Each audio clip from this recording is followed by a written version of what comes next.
Bom dia a todos, que a paz e o amor do nosso Mestre Jesus estejam aqui conosco. Nós estamos aqui reunidos em nome da Casa Espírita Maria de Nazaré e dos seus centros de estudos Rita de Cássia para realizarmos mais uma palestra onde nós faremos reflexões importantes sobre questões da nossa vida, do dia a dia, à luz da doutrina espírita. Meu nome é Paulo Genovez e eu sou um dos trabalhadores da casa. Mas antes de nós iniciarmos o nosso estudo, eu convido a todos a realizarmos uma prece para nos proporcionar a conexão com a espiritualidade maior. Então vamos todos relaxando o corpo, serenando a nossa mente. Vamos nos desligando das questões do dia a dia, procurando concentrar a nossa atenção no momento presente. Assim, elevando nossos pensamentos, vamos nos conectar ao nosso Mestre Jesus, visualizando sua figura iluminada, com seu semblante sereno e amoroso, presente aqui conosco. E vamos dizendo: Mestre Jesus, abençoa esta nossa reunião, nos envolvendo em sua luz, em sua paz, em seu amor, em seu carinho, em sua proteção. E nos auxilie na compreensão e na prática do teu Evangelho, para que assim consigamos nos aproximar cada vez mais de ti e de Deus nosso Pai. E assim, com gratidão no coração e com a permissão dos espíritos amigos ligados ao Rita de Cássia e que coordenam esse nosso trabalho, iniciamos a reunião de estudos dessa manhã. Graças a Deus. Muito bem, meus amigos. Hoje nós vamos abordar o seguinte tema: não acrediteis em todos os espíritos. Ele está no Evangelho segundo o Espiritismo, no capítulo 21, cujo título é Haverá falsos cristos e falsos profetas. E nesse capítulo a gente vai abordar os itens 6 e 7. Então, para nós iniciarmos, eu vou apresentar a vocês um exemplo que ele não tem uma relação totalmente direta com o tema de hoje, mas que ele ajuda muito bem a nós entendermos sobre esse tema e o que nós vamos abordar mais adiante. Vamos lá, é sobre uma questão que nós vivemos no dia a dia, um problema que nós estamos enfrentando e que isso tem relação com aquilo que nós vamos falar. Muito bem, a humanidade hoje ela está vivendo um momento sem precedentes na sua história. Nós temos literalmente o mundo na palma das nossas mãos.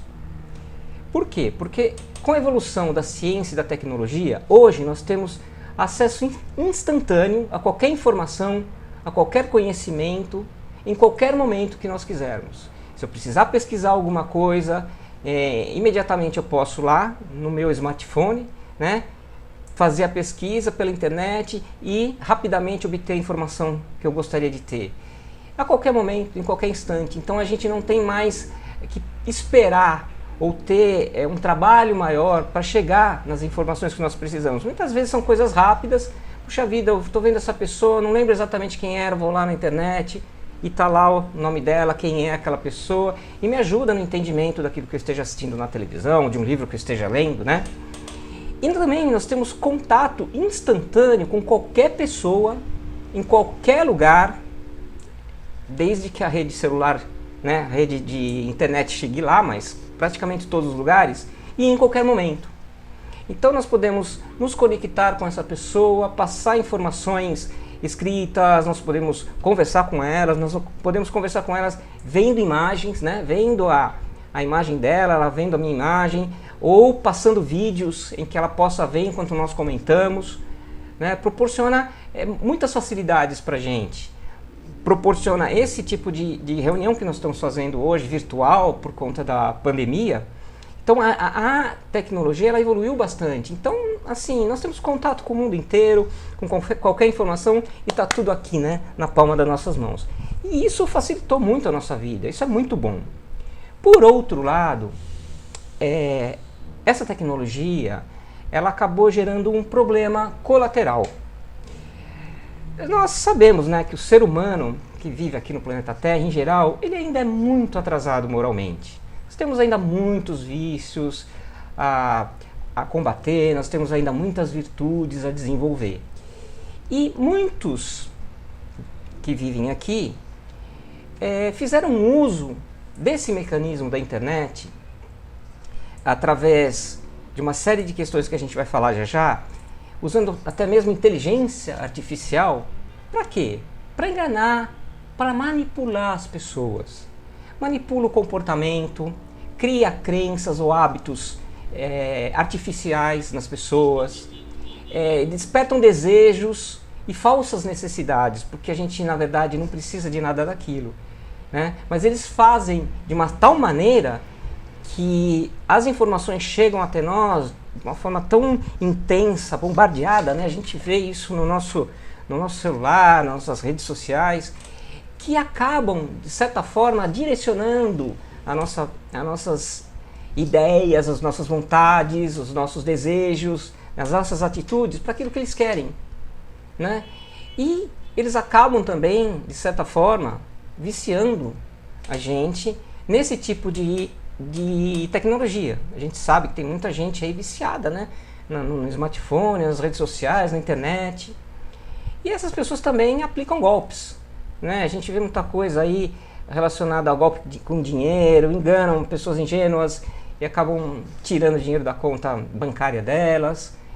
E o objetivo dessas pessoas fazerem isso é simples, né? É sempre o mesmo. É ganhar dinheiro, ter poder e controle sobre certas pessoas, porque isso traz prazer, traz uma sensação de superioridade. Eu controlo, eu consigo fazer com que elas sejam do jeito que eu quero. E ganho dinheiro com isso. Ou até mesmo, muitas vezes, por um prazer mórbido de atrapalhar as pessoas. A gente sabe que tem muitos hackers aí que adoram entrar na internet e afetar os sistemas de várias instituições, bancos, né, instituições públicas, adoram espalhar vírus pelo computador, que aí entra no nosso computador e estraga tudo que a gente tem. E eles não estão ganhando nada com isso, a não ser um certo prazer mórbido em ver as pessoas terem essas dificuldades. E a gente está vivendo uma era que a gente pode chamar da informação, mas também da desinformação. Porque por conta de muitas notícias falsas que são geradas, a gente chama lá de fake news, que aparecem nas redes sociais, que aparecem em mensagens, né? Eles estão passando essas informações e a gente tem muita dificuldade para saber o que é verdadeiro e o que é falso naquilo que a gente vê. Muitas pessoas elas acabam acreditando no que é passado sem nenhum critério, sem nem mesmo checar as fontes, checar se realmente aquilo é verdadeiro de alguma forma, né? Então é uma forma de ganhar esse poder que eles querem usando a mentira falsa. E diz a frase já, né? Uma mentira dita muitas vezes, ela se torna uma realidade. Ou seja, as pessoas acabam acreditando nela. Então a gente vê também, por exemplo, influências com essas mentiras para a gente comprar coisas. Nas eleições, né? Muitas informações falsas desencontradas que a gente não sabe em quem acreditar mais. Muitas mensagens elas são atribuídas a pessoas famosas, mas que jamais pronunciaram aquelas palavras.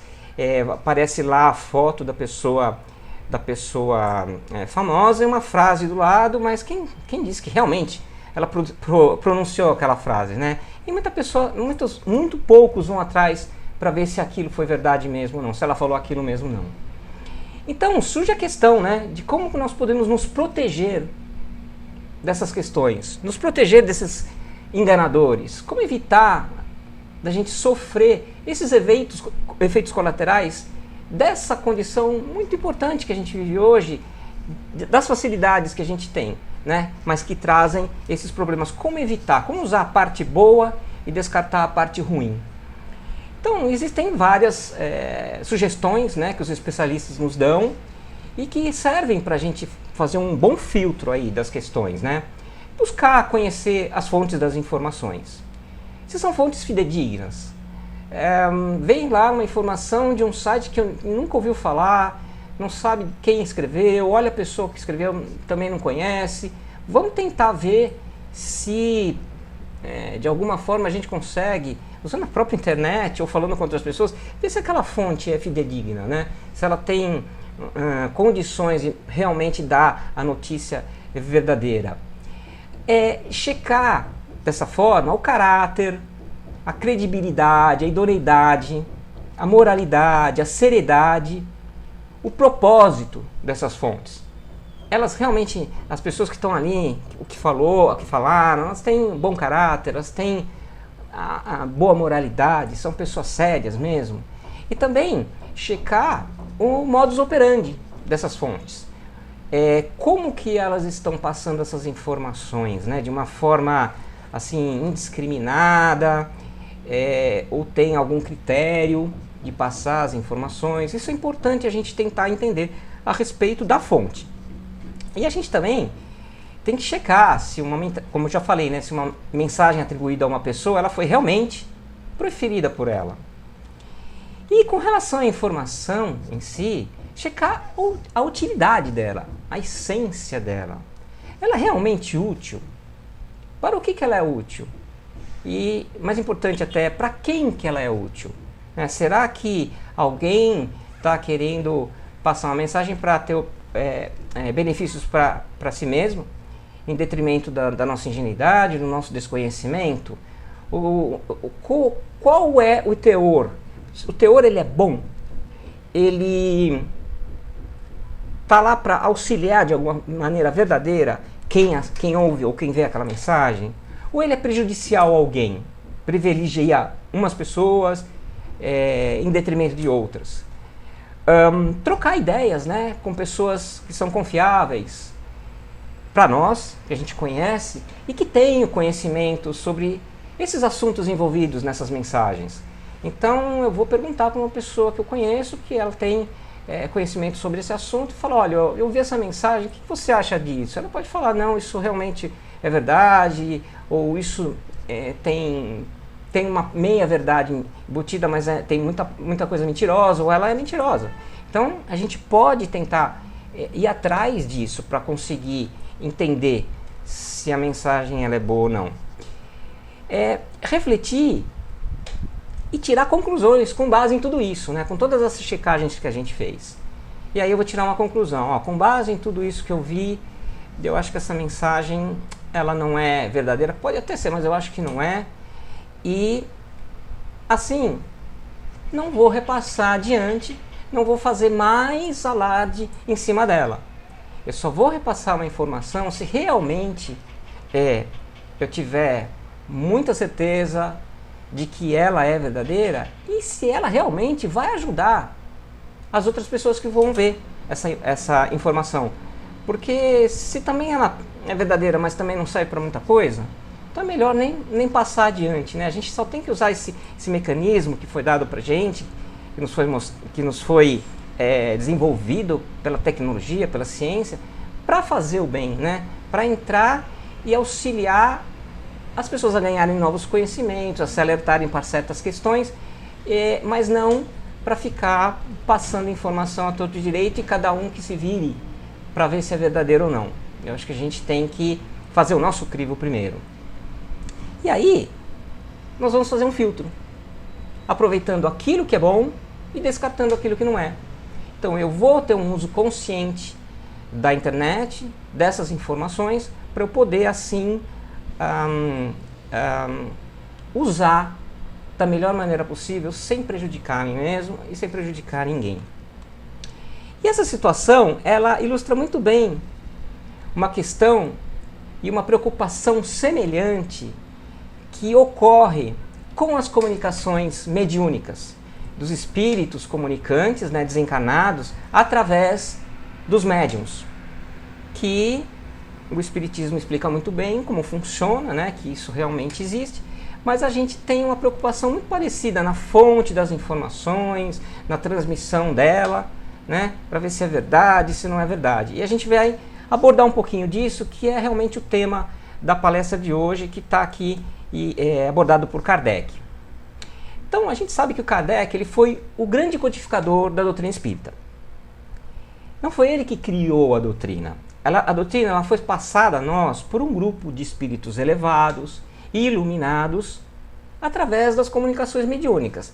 Como codificador, o Kardec ele teve a missão, e isso aconteceu lá na metade do século XIX, de obter essas informações, esses ensinamentos desses espíritos, utilizando os médiuns, e de colocar essas informações, ensinamentos no papel, de forma que pudessem ser estudados, aprendidos, conhecidos por outras pessoas. Essa missão dele, a gente sabe que ele é um espírito assim, muito capaz, de uma condição moral muito elevada e que tinha qualidades naquela época, né, de fazer essa codificação de uma doutrina que veio lá do plano espiritual.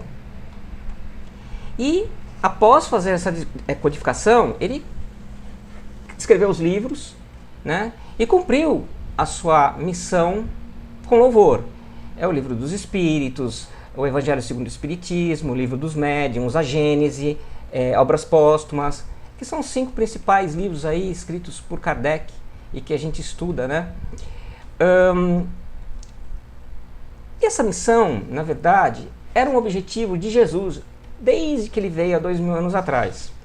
Porque ele nos trouxe um conjunto de ensinamentos, mas ele nos prometeu um consolador que viria mais adiante para aprofundar esses ensinamentos, para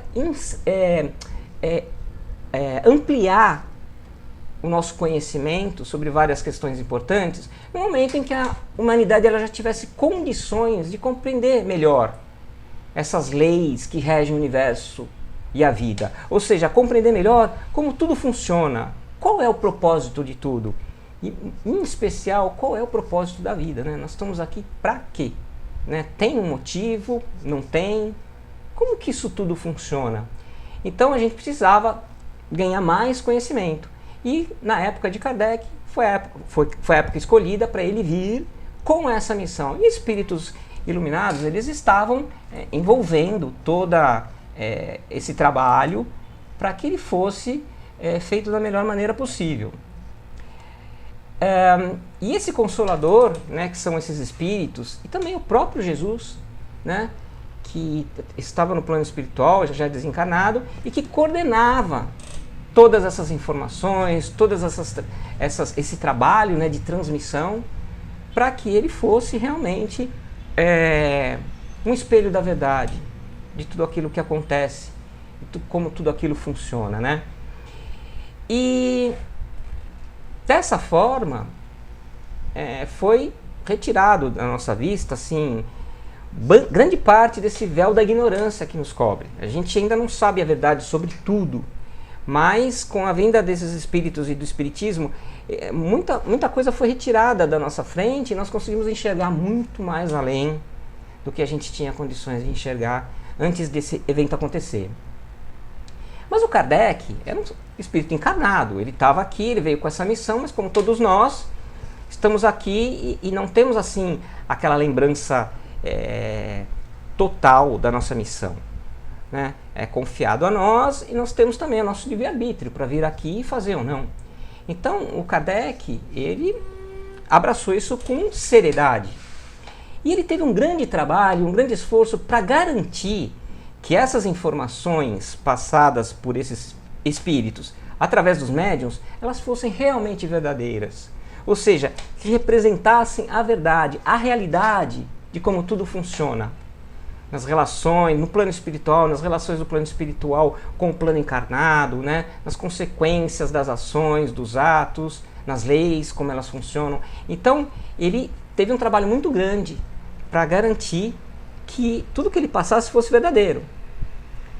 Porque ele teve que... E aí, nesse processo, né, para garantir isso, ele teve que lidar com alguns desafios importantes. Então, por exemplo, como garantir que os espíritos comunicantes estivessem bem intencionados e que aquilo que eles estavam falando representava realmente a verdade?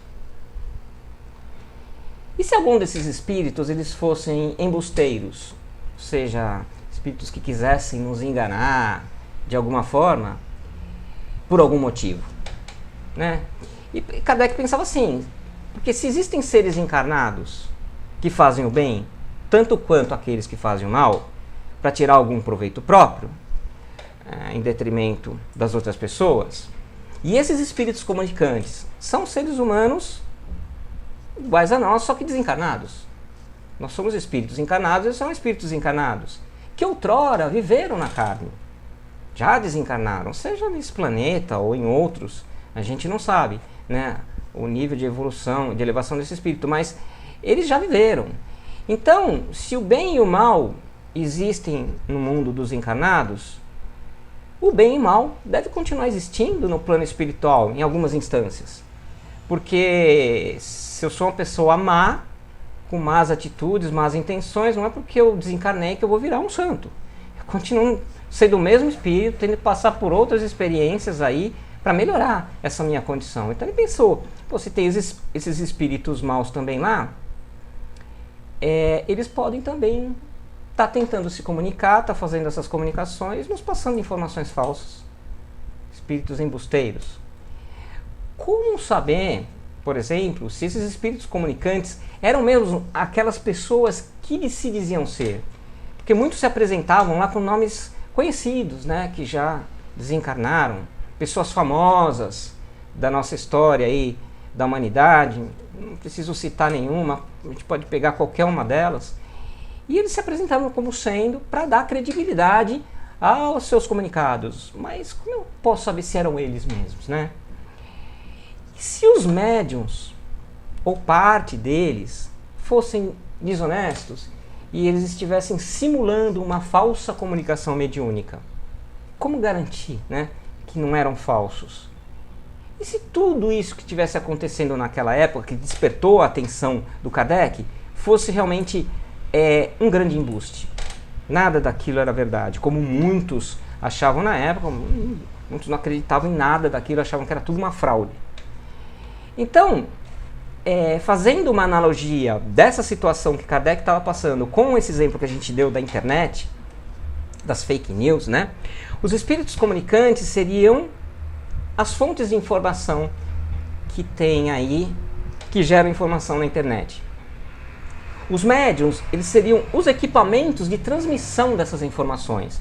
Os computadores, as redes e outros apetrechos aí necessários para a gente receber a informação. Porém, ao contrário do que acontece na internet, os equipamentos eles são neutros, né? O computador ele é neutro, ele repassa aquilo que ele recebe. O problema é a fonte, é a qualidade da informação. As redes também, o que se jogar nas redes vai passar, coisa boa, coisa ruim.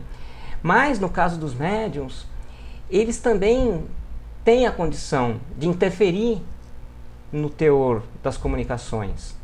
Eles podem misturar aquilo que está vindo com as suas próprias ideias, eles podem achar que estão passando uma comunicação, mas no fundo eles estão se auto-enganando. E no fundo são coisas que vêm da cabeça deles. Tem muitas situações que podem acontecer. E assim eles podem interferir no teor dessas comunicações, dessas transmissões. E o Kardec, ele seria o usuário final. Aquele que vai atrás e obtém essas informações. Por isso que o exemplo é muito parecido nesse sentido, né? Fazendo essa analogia. Então, o que ele fez?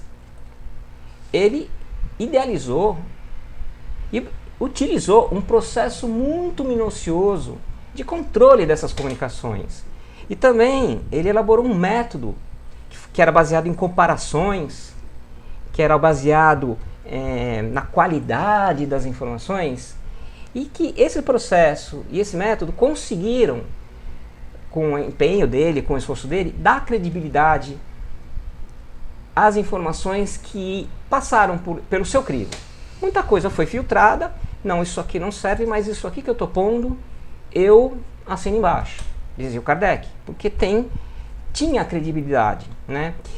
Os médiuns escolhidos por ele, eles eram pessoas de boa índole, eram pessoas de bom caráter que ele conhecia e que dificilmente se prestariam a enganar os outros, né? A fazer uma coisa só para aparecer. Ele conhecia as pessoas e assim que ele selecionava os médiuns, para ter mais credibilidade também. Ele elaborou e fez pessoalmente as abordagens e as perguntas a esses espíritos. E muitas vezes ele fazia de uma forma a forçar contradições nas respostas naqueles que eram mal intencionados. Porque se a pessoa está falando alguma mentira, tem formas de você abordar o assunto por facetas diferentes e aí conseguir deixar a pessoa numa situação difícil. E aí ela acaba se contradizendo daquilo que ela fez. Isso é um método utilizado, né? Ele comparou as comunicações entre os espíritos, né? Ele escolhia os médiums em lugares diferentes, pessoas diferentes, e comparava essas comunicações, fazendo as mesmas perguntas para saber se as respostas eram as mesmas ou divergiam em muito, né, no seu conteúdo. Então, esse trabalho ele fez.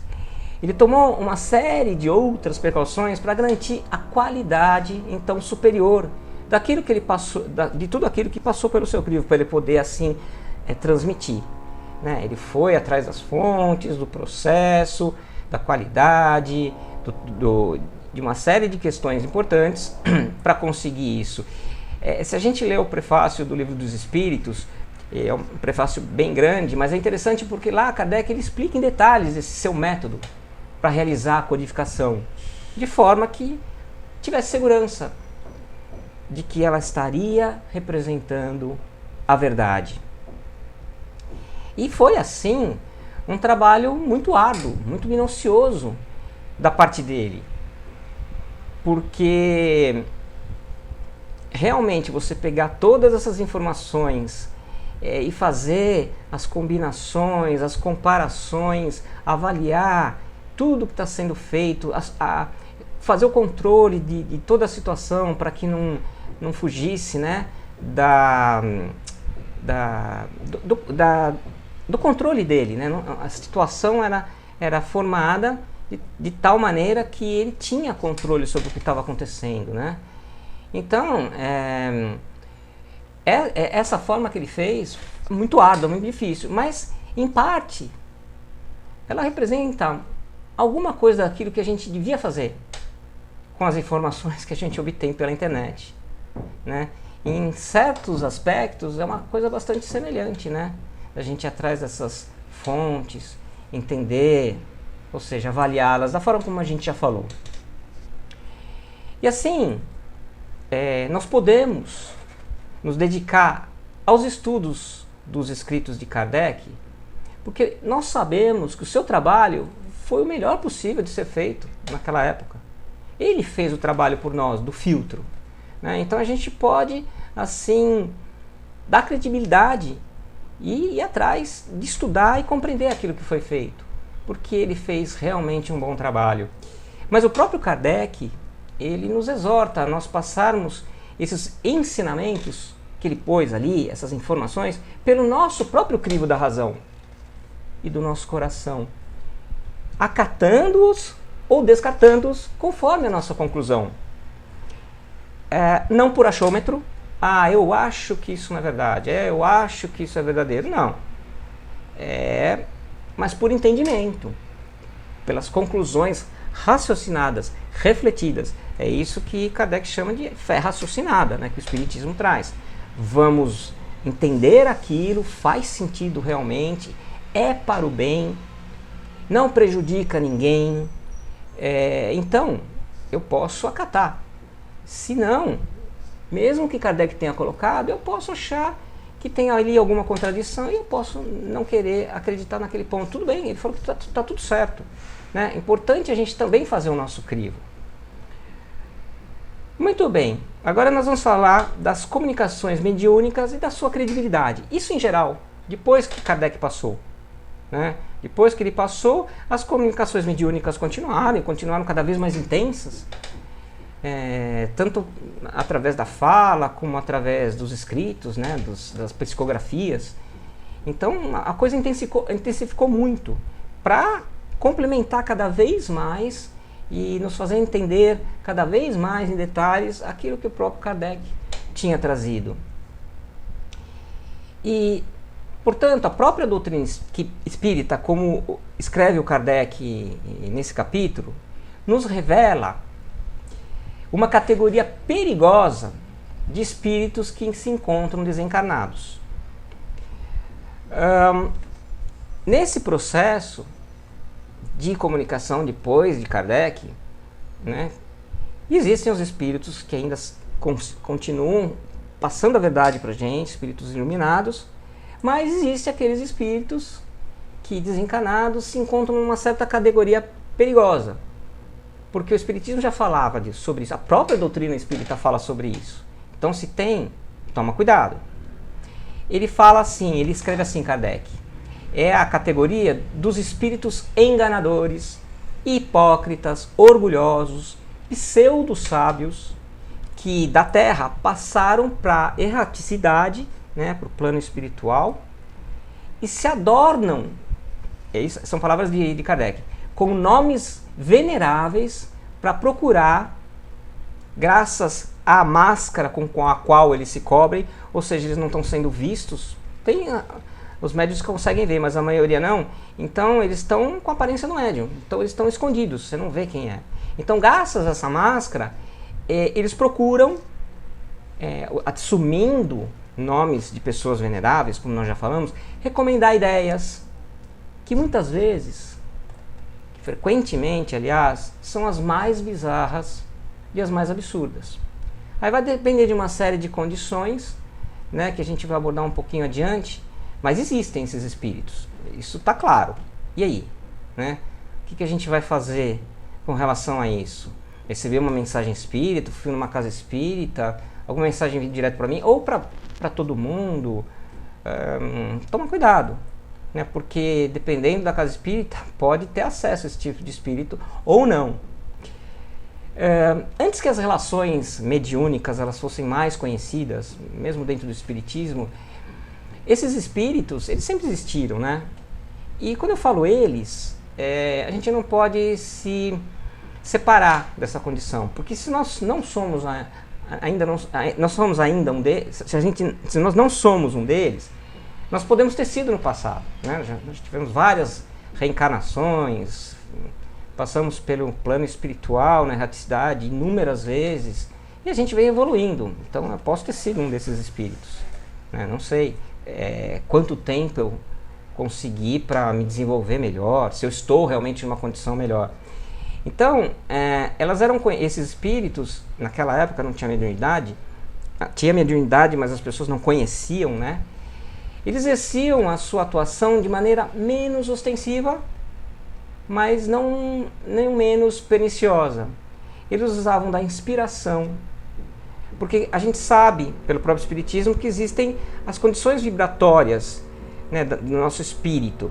E condições vibratórias muito baixas, quando nós estamos para baixo, ruins, ou quando nós praticamos coisas ruins, as nossas condições elas realmente abaixam, e esses espíritos têm acesso por afinidade, e eles envolvem a gente com pensamentos, ideias ruins, que podem nos prejudicar ou fazer com que a gente prejudique os outros. Então eles já faziam isso, continuam fazendo até hoje. Ou utilizando a mediunidade inconsciente, ou seja, a pessoa estava sendo médium, mas ninguém sabia disso, nem ela própria. Passava informação ruim, errada. Mas desde que começaram a ser conhecidas essas faculdades mediúnicas, o número de espíritos desencarnados que em diversas épocas, mas sobretudo, principalmente nos últimos tempos, porque foi muito intensificado, se passaram falsamente, muitos espíritos, como alguns dos antigos profetas, como o próprio Cristo, como Maria de Nazaré, mãe de Jesus, e até mesmo como Deus, se comunicando através daquela pessoa. E esse número ele é bastante considerável, de espíritos que se apropriaram dessas identidades importantes, desses espíritos elevados, fingindo ser eles, para nos levar mensagens ruins, erradas, equivocadas. Também é considerável o número de espíritos desencarnados embusteiros que se dizem elevados, se dizem superiores, se dizem evoluídos, embora não sejam conhecidos, né? Se apresentam com o nome, eu não sei quem é, mas ele se mostra, né, de uma certa forma, como um espírito elevado que está lá trazendo informações importantes. E no final das contas eles nos trazem informações falsas a respeito da vida espiritual. Muitas vezes a gente pede informações dos nossos entes queridos que já partiram, eles podem falar alguma coisa totalmente mentirosa. Ou mentiras a respeito do nosso passado, de quem nós fomos, o que nós fizemos e do nosso futuro, né? Como que vai acontecer, como vão acontecer as coisas daqui para frente. Então muitos ali se utilizam desse mecanismo, né? Para trazer, para mostrar, inventar que eles são superiores e trazer essas mensagens. E por que esses espíritos eles agem dessa maneira? O que eles ganham com isso? Bom, muitos por puro prazer de enganar. Eles gostam, eles se divertem com isso. E muitos para impedir que cada pessoa aqui do planeta evolua moralmente. E assim continuarem manipulando essas pessoas. Porque se as pessoas evoluírem moralmente, eles não vão ter mais acesso, não vão conseguir mais influenciar, porque não tem mais sintonia, né, vibracional. Então, eles querem que a pessoa continue naquele nível mais baixo, fazendo coisas erradas, entendendo errado.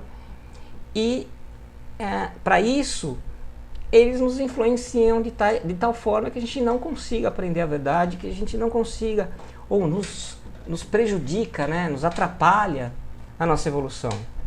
A gente tem formas de se desvencilhar disso, é só não entrar nas vibrações erradas, é só não fazer aquilo que é contrário ao bem. E assim eles continuam tentando manipular as pessoas para que eles fiquem com esse poder sobre nós. E esse poder, esse prazer, no final das contas, é um fruto do orgulho e do egoísmo profundos, né, que ainda eles possuem. Eles querem se sentir superiores a outras pessoas, melhores que as outras pessoas. E assim, obter algumas vantagens pessoais com isso. Porque eles podem manipular para que a gente faça alguma coisa ruim para prejudicar a evolução de outras pessoas. Inclusive de pessoas que eles conhecem e querem prejudicar por uma questão de desentendimentos em vidas passadas. Né? Então, essas vantagens pessoais são diversas para eles. Mas para isso, como nós dissemos, eles precisam impedir o aprimoramento moral das suas vítimas. E eles fazem isso através da mentira e da manipulação. Estou dizendo tudo isso porque eu estou abordando esse lado pernicioso, né, dos espíritos que se comunicam. Existe, obviamente, o outro lado, mais forte que esse, de espíritos bons, verdadeiramente bem intencionados, que trazem lá as verdades realmente, que realmente querem nos auxiliar e auxiliar a nossa evolução, o nosso aprimoramento moral. Mas a gente está focando nesses porque o tema é: não acrediteis em todos os espíritos. Então, em quem a gente não deve acreditar? O apóstolo Paulo, ele já havia nos avisado, já na época de Jesus, quando ele escreveu lá a sua primeira epístola, para tomarmos cuidado com os embosteiros. Ele escreveu assim: meus bem-amados, não acrediteis em todos os espíritos, mas experimentai se os espíritos são de Deus, porquanto vários falsos profetas se ergueram no mundo.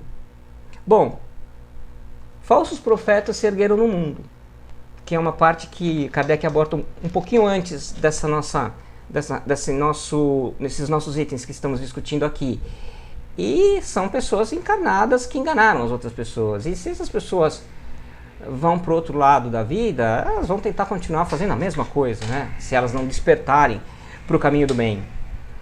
E com as palavras experimentai se os espíritos são de Deus, que é a dica que ele dá para a gente não cair nessa falácia, ele nos exorta a avaliar as mensagens que esses espíritos proferiam naquela época, né, e serve para a gente até hoje. Exortava as pessoas, através da sua epístola, né, daquela época, para que elas avaliassem melhor as mensagens. E como elas fariam isso? Comparando-as com a moral trazida por Jesus. É como se ele dissesse assim: isso que está sendo dito ou feito está de acordo com os ensinamentos de Jesus? Jesus falaria ou faria isso que essa pessoa está falando ou fazendo?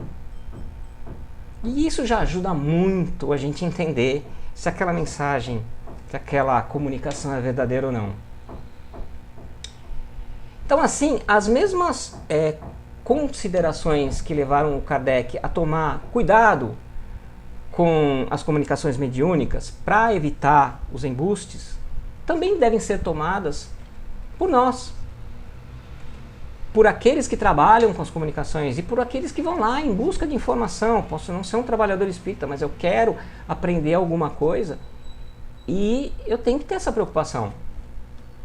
Então, nós devemos nos espelhar nos seus métodos, nos métodos de Kardec, avaliando todas as condições que envolvem cada uma das comunicações, né, que nos foram passadas, sejam aquelas que foram passadas diretamente pelo espírito do médium, a gente viu o médium falando ou escrevendo, seja que foram nos passadas indiretamente, por aqueles que ouviram. Então, fulano foi no centro espírita, ouviu certa informação e vem e passa para mim. Ou aqueles que ficaram sabendo por terceiros, por quartos, por quintos, né? Então a informação vai se espalhando. Se for informação boa, isso é maravilhoso, isso é excelente. Mas se ela for ruim e as pessoas forem acreditando, isso é muito pernicioso. Tem muito livro aí também psicografado que a gente tem que fazer o nosso crivo. Eles falam coisas que têm relação com o que Kardec codificou ou está muito diferente.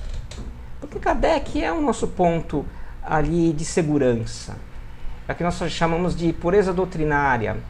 Ali é o mais puro que tem.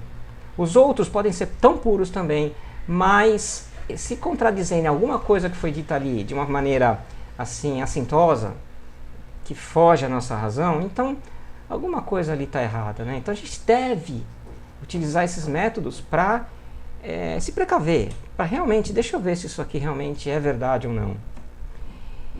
E nós podemos fazer várias perguntas para nós mesmos, né, com relação a essa mensagem que a gente recebeu, o que alguém recebeu e passou para a gente.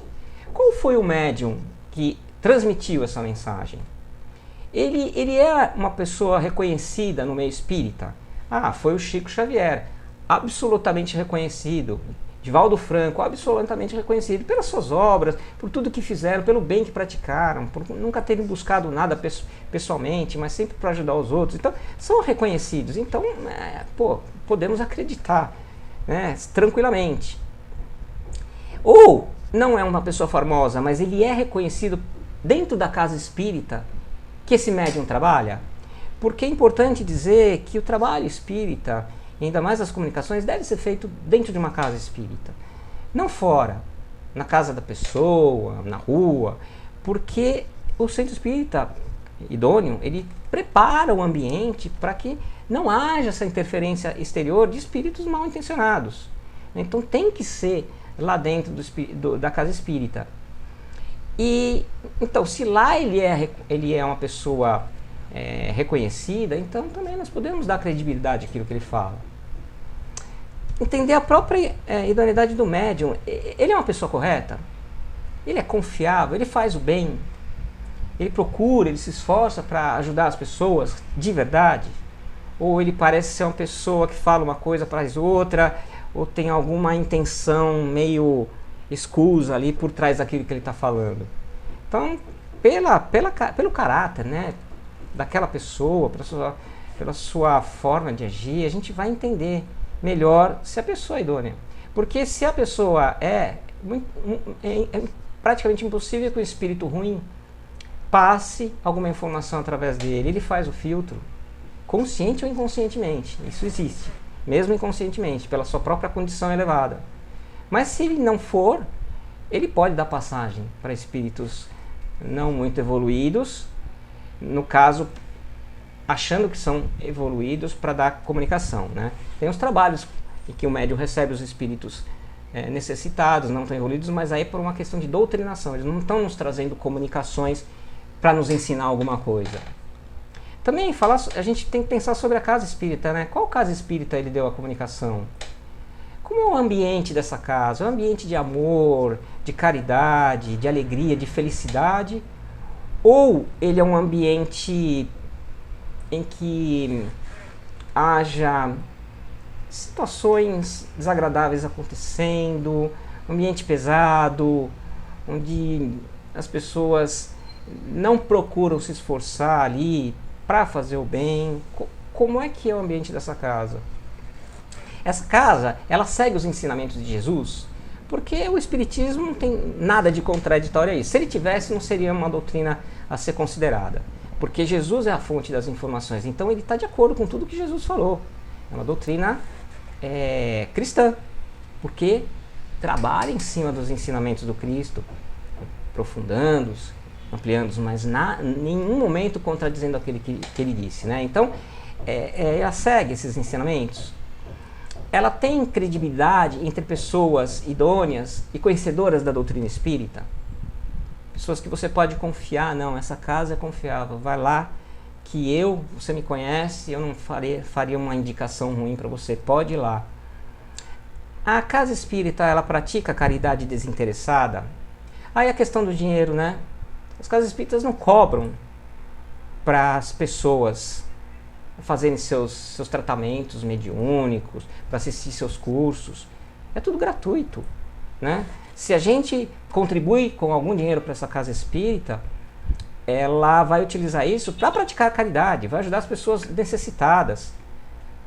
Como a Rita faz aqui, né, no Rio de Janeiro, ajuda o pessoal da Rocinha, que tem mais necessidade, auxilia com as quentinhas, levando para as pessoas em condições de rua terem um alimento adequado, né? Pelo menos 1 ou 2 vezes na semana. Então, ela está usando esse dinheiro para isso, e não para os seus trabalhadores. E também, como nós já falamos no caso do Kardec, o teor da mensagem, ele é elevado moralmente?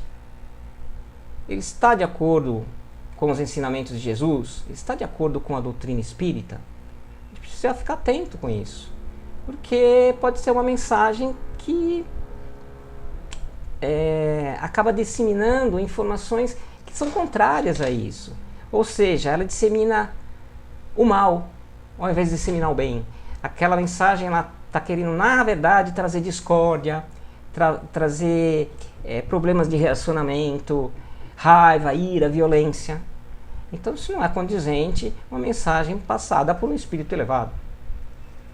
E qual o propósito daquela mensagem? É um propósito realmente útil? Vai ser útil para você ou para outras pessoas? Porque os espíritos elevados, eles não se prestam a passar mensagens que, embora sejam verdadeiras, elas não sejam úteis naquele momento para nós. Então eles vão fazer o filtro e vão falar, não, isso aqui não é o momento ainda de passar, ou não é relevante para essa pessoa. Então, eles não passam, apesar de serem verdadeiras, mas de repente algum espírito embusteiro possa até passar uma mensagem que é verdadeira, mas ela prejudica alguém. Ela leva a pessoa em uma condição emocional, a ficar com uma condição emocional baixa, ruim, porque ela quer prejudicar aquela pessoa, né? Então nós temos que pensar e avaliar esse teor moral dessas mensagens. Enfim, como nós vemos aqui, né, em tudo que nós falamos, o conhecimento dos ensinamentos de Jesus e da doutrina espírita, ele é fundamental para nós tirarmos as nossas conclusões sobre a idoneidade e o propósito das comunicações mediúnicas, de qualquer uma delas. Se nós conhecemos o Evangelho de Jesus, se nós conhecermos os detalhes, as informações da doutrina espírita, fazendo cursos, estudando, lendo livros consagrados, né, recomendados por instituições idôneas, nós vamos conhecer e a gente vai poder usar isso, né, a codificação de Kardec, os ensinamentos de Jesus, para avaliar aquilo que está sendo dito. Se ele é uma extensão, está de acordo, é um ensinamento novo, não tinha sido falado aqui, mas ele contradiz alguma coisa que essas duas partes nos trouxeram, Jesus e a codificação de Kardec? Então, conhecendo, né, a doutrina e os ensinamentos de Jesus, nós vamos ter condições de fazer a avaliação por nós mesmos. E esse conhecimento, ele nos dá um ponto de referência, né, para nós avaliarmos essas mensagens. Se estão de acordo com esses ensinamentos, já é um grande passo para ir para frente. Tem toda a questão de avaliação do médium, da casa espírita, tudo, mas já é um grande passo. Agora, se já vão contradizem certas coisas consagradas ali na codificação, que Jesus falou, então não pode ser uma informação útil ou verdadeira para nós. E o Kardec aqui, nesse capítulo, ele destacou qual é o ponto principal dentro da doutrina espírita para que nós possamos nos balizar daquilo que está sendo passado por nós. Tem a doutrina espírita, qual é o ponto principal ali que eu posso usar para fazer a balização de se aquela mensagem é boa ou não, se ela é útil ou não. Ele escreveu assim, aqui no Evangelho: o Espiritismo nos dá os meios de os provar. Esse os são os espíritos comunicantes, os médiums, a própria casa espírita. Então ele vai, vamos lá, o Espiritismo nos dá os meios de provar, indicando os caracteres pelos quais se reconhecem os bons espíritos.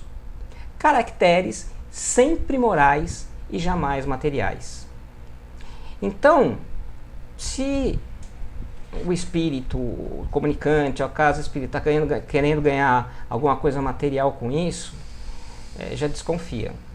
Tem algum problema ali que não está correto. Então, o caractere principal, ele está relacionado às virtudes, à moralidade, se ela é elevada ou não. Então basta comparar a informação, comparar as pessoas, comparar os lugares com as questões morais. E esses caracteres morais, eles são as virtudes. A humildade, o altruísmo, a paciência, a tolerância, a benevolência, a indulgência, entre outros, né? Tantos outros que existem por aí. Então, se tiver virtude ali, se é uma mensagem que traz humildade, altruísmo, que é ao contrário do egoísmo, né? Que pensa também nos outros, não só em si mesmo, que nos ensina sobre a paciência, sobre tolerar, ser indulgente, que é não ficar... a mensagem não está lá para difamar as pessoas, para colocá-las numa situação difícil. São muitas vezes faladas genericamente para a gente entender que existem certos tipos de pessoas que nós temos que tomar cuidado, mas não para difamar alguém especificamente, né? Então, tendo virtudes, Kardec nos diz, a gente consegue perceber quem são os espíritos bons e quem são os espíritos que ainda não são bons. A gente sabe que todo mundo aos poucos vai evoluindo e todo mundo vai chegar, graças a Deus, às beiras da perfeição, como Jesus já chegou. E como saber se alguém realmente tem virtudes? E o Kardec nos mostra isso. Ele diz assim: é no discernimento entre os bons e os maus espíritos que podem, sobretudo, ser aplicadas as palavras de Jesus. Então Jesus falou o quê? Reconhece-se a qualidade da árvore pelo fruto. Uma boa árvore não pode produzir maus frutos, e uma árvore má não pode produzir bons frutos. Assim, escreve Kardec, julgam-se os espíritos pela qualidade de suas obras, como uma árvore pela qualidade dos seus frutos. Essa é, portanto, a forma principal para nós verificarmos se determinado espírito, seja ele encarnado ou desencarnado, ele tem virtudes. E, consequentemente, se ele é moralmente bom. São os seus atos. Como é que ele age no dia a dia? Ele fala só da boca para fora e faz outras coisas, ou ele fala aquilo que ele faz, mas o que ele faz é ruim, né?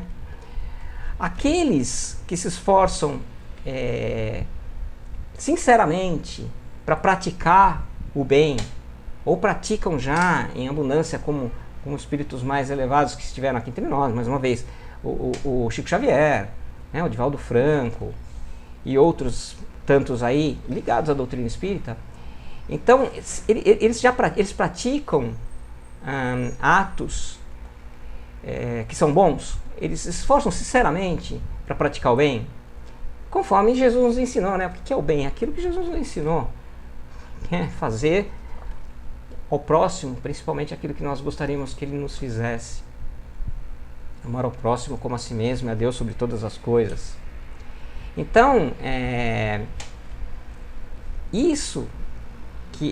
essa forma, né, de praticar, de seus atos serem bons, demonstra que esses espíritos, eles têm virtudes desenvolvidas, ou estão as desenvolvendo, porque perfeito ninguém é, né?